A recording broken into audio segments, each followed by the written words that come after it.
Oke, sekarang saya mencoba untuk membahas tentang apakah sains itu fiksi atau fakta. Ya, di sini masih banyak orang yang menganggap bahwa sains itu pasti. Tapi di lain sisi gitu ya, orang-orang religius menganggap bahwa ketidakpastian sains ini nggak perlu kita percaya pada sains, sehingga kita perlunya adalah percaya pada agama, pada Tuhan, atau mereka menganggap bahwa nanti sains akan menemukan Tuhan gitu ya. Dua-duanya salah nih. Saya akan coba membahas masalah ini ya. Jadi pertama nih, apa saya mau membuat suatu argumen yang mengatakan bahwa sains itu fiksi. Misalnya gravitasi. Nah, kita melihatnya benda jatuh. Tetapi kita memberikan suatu gambaran tuh saintis. Memberi suatu gambaran bahwa ada suatu gaya. Yang pertama diawali oleh Newton. Gaya yang menarik antar dua massa. Ya. Jadi faktanya adalah benda jatuh, tapi kemudian kita memberikan suatu gambaran. Nah, gambaran ini diatur dengan persamaan matematika ya, dan juga bukti-bukti eksperimen. Newton pun sudah melakukan bukti-bukti eksperimen gitu ya. Namun kemudian datanglah Einstein. Einstein bilang bahwa gravitasi itu bukan gaya, gravitasi itu inersia. Ya, di sini bahwa ada perbedaan. Nah, Einstein lebih baik karena didukung oleh begitu banyak penelitian tentang black hole dan lain sebagainya, bahwa prediksi Einstein itu jauh lebih akurat. Jadi dari sini kita dapat memberikan suatu penjelasan bahwa kita merubah fiksi tersebut, kita merubah sains penjelasan tersebut. Kemudian contoh lain misalnya alam semesta mengembang. Apakah kita melihat kalau alam semesta mengembang? Tidak. Kita tidak pernah bisa melihat alam semesta itu mengembang. Ya, ini baru abad ke-19 diketahui oleh Hubble. Yang kita lihat datanya atau saintis melihat datanya adalah bahwa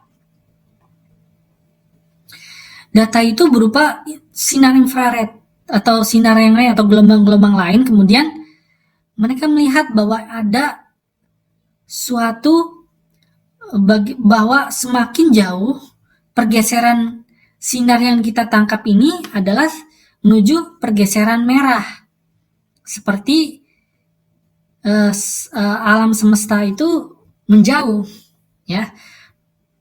Tapi kita nggak melihat benda itu menjauh, cuma datanya dalam bentuk infrared tersebut. Ternyata semakin jauh dia pergeserannya semakin berwarna merah gitu. Kalau pergeseran itu kalau kita lihat di dalam dunia nyata itu adalah efek Doppler. Efek Doppler ya. Jadi kalau Anda dengar sirine ambulans ya, kalau dia mendekati kita dia semakin kencang, tapi kalau dia menjauh dari kita dia semakin kedengarannya semakin lemah. Nah, sama seperti itu, sinar itu mengalami pergeseran merah menuju ke energi yang lebih rendah. Tapi kita nggak melihat benda tersebut bergerak menjauh. Dari data-data tersebut terus disimpulkan dan kita ajukan suatu kita cocokkan dengan apa yang kita ketahui, yaitu di dunia nyata yang bisa kita ukur adalah efek Doppler tersebut. Dari berarti saintis dengan demikian dapat suatu kesimpulan bahwa alam semesta mengembang. Tapi dia tidak melihat kalau alam semesta itu mengembang. Nah, apakah ada saintis yang bilang bahwa alam semesta tidak mengembang? Ada, ya. Ada saintis yang bilang bahwa alam semesta ini steady state, tetap. Jadi datanya sama, dia mencoba menjelaskannya dengan cara yang berbeda. Apa yang dia lihat? Yang dia lihat adalah bahwa dia mengambil suatu gambaran yang berbeda untuk menjelaskan kenapa warnanya semakin menuju ke pergeseran merah, bahwa sifat cahaya bila dalam makin jauh ya dia makin bergeser merah. Ya. Oke, jadi datanya sama, alat rasionya sama, ya. Alat matematikanya sama, tapi kesimpulannya bisa beda, gitu kan. Tapi kenapa kok kita mendapatkan di buku-buku pelajaran adalah mengembang? Karena sains membutuhkan demokrasi. Sains membutuhkan apa yang kebanyakan. Nah, saintis paling banyak menuju ke arah efek Doppler, karena itu ada backgroundnya di dalam dunia nyata, sehingga bisa diukur bahwa dia mengalami pergeseran merah, ya, dan dia mengembang. Tetapi ada juga yang bilang bahwa tidak mengembang, dan ada juga yang lain yang bilang bahwa datanya misalnya tidak seakurat, makanya dia butuh teleskop yang lebih baik. Oke? Dan teleskopnya udah baik pun masih ada aja perdebatan lagi gitu. Nah, kemudian contoh selanjutnya, misalnya ada partikel Higgs boson, ya. Ada partikel Higgs ini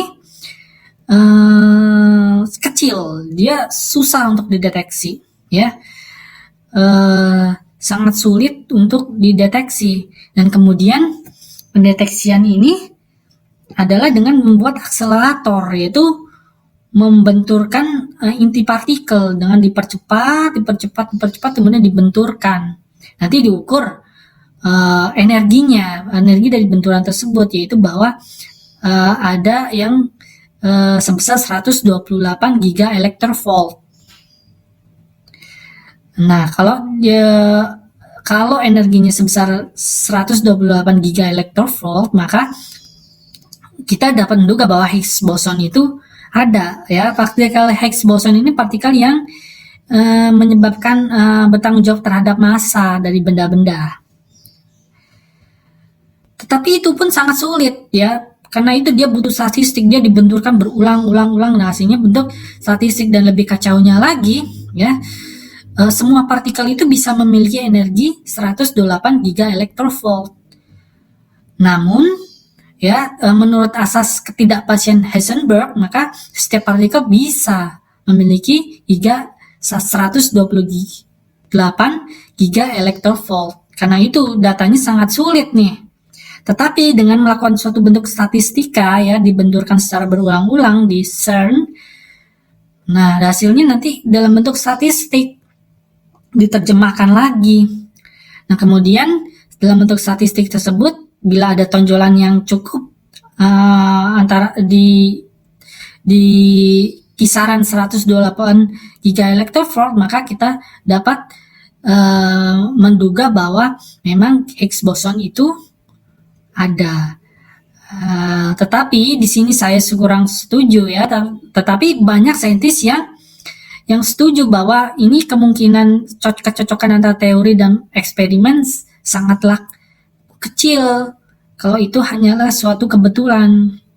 Walaupun saya tidak setuju dengan hal ini, ya, tetapi banyak saintis menganggap bahwa Higgs boson itu ada dari, ya, benturan secara berulang-ulang dengan data-data statistik tadi. Jadi bentuknya data-data statistik, tetapi di bahan ajar kita dapat, ya, cerita-cerita fiksi tentang bahwa Higgs boson, quark, dan lain sebagainya itu fiksi. Jadi yang didapat adalah data-data eksperimen, data-data statistik tadi.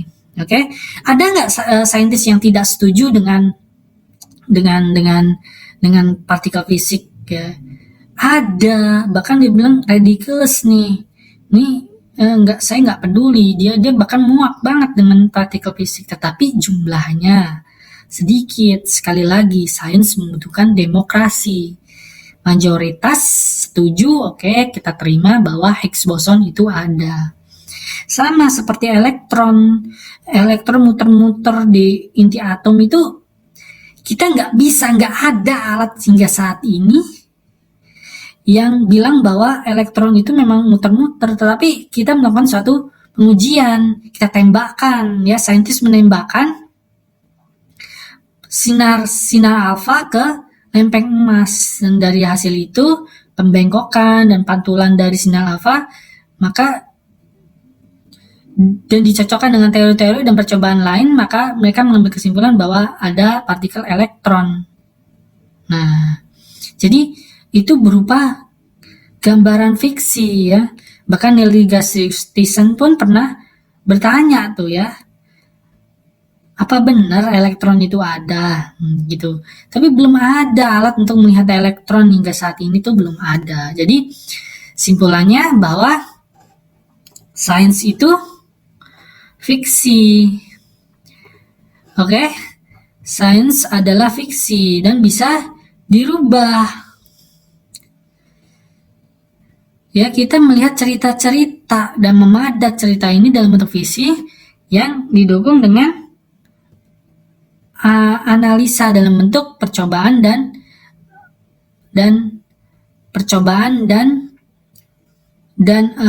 rasionalitas matematikanya gitu. Tetapi apakah ia pasti? Ia tidak pasti dia dapat dirubah ya, dapat dirubah. Dia bersifat fiksi. Namun ya sayangnya ya, celah-celah sains ini akhirnya digunakan oleh orang-orang beragama untuk mendukung, ya udah kalau sains itu nggak pasti, mending kita percaya yaitu yang pasti, yaitu Tuhan ya. Atau nanti sains akan membuktikan bahwa Tuhan itu ada, dan ini tentu ridiculous. Kenapa? Karena ya Tuhan itu juga fiksi kan, sudah saya jelaskan di video-video sebelumnya bahwa Tuhan itu fiksi. Dan dengan demikian bahwa ya Tuhan harus dibuktikan secara independen ya. Kalau nanti tahu-tahu kalau sains itu lemah, dan nanti ujung-ujungnya pasti akan ketemu sama Tuhan, ini sangat lucu karena justru Tuhan itu muncul ketika manusia tidak bisa menjelaskan alam dari sains. Karena itu mereka jump conclusion ya, pakai Tuhan yang gampang lah. Kalau kita mau mengatakan bahwa kelemahan sains itu lemah, dan kemudian nanti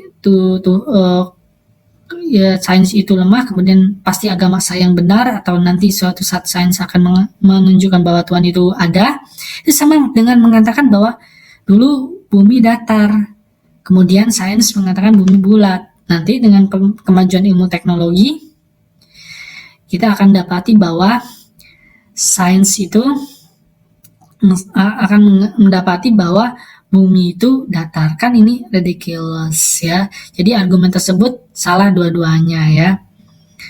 Oke, sampai di sini saja seperti biasa. Terima kasih, dan ya